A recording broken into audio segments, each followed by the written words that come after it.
It was really a big, huge conference. I mean, first and foremost, I think it's really a significant thing that we stop talking about disaster itself and how to respond to disaster, but we are now really looking at disaster risk reduction.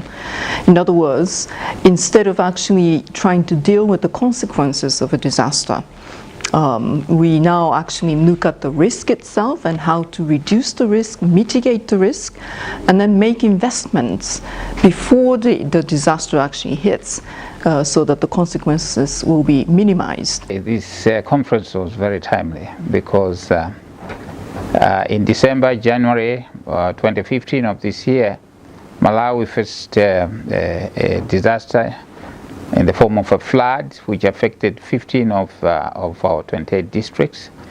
Around about 230,000 people were displaced, 107 people died, and about 170 people were missing. A lot of crops were washed away. We also experienced in 2009 and 2010 an earthquake. And all these things together made it very important for us to go and attend this conference to learn new ideas of dealing with this issue. It was good in a sense to go and see how the rest of the world is doing it and how we can adapt it to our own context within the country, to see how we can do much better in terms of disaster risk management in the country, and also climate change, especially climate change adaptation, to be more specific.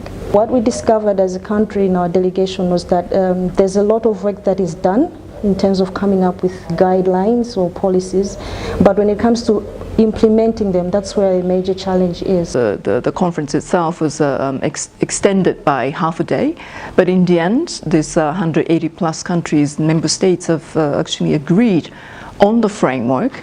We now have an framework for action for the next years. And I must say that one of the things which attracted me much at Sendai are the points that were agreed as a follow-up to this. I think there were 7 points which were agreed. Among the points which were agreed, first was to make sure that future disasters should not cause as much havoc. The countries must be prepared.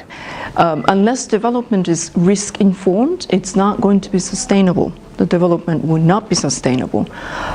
So I think it is absolutely important that we take this framework and the document that was just agreed upon in Sendai and mainstream it into the sustainable development framework. This should be considered as an investment.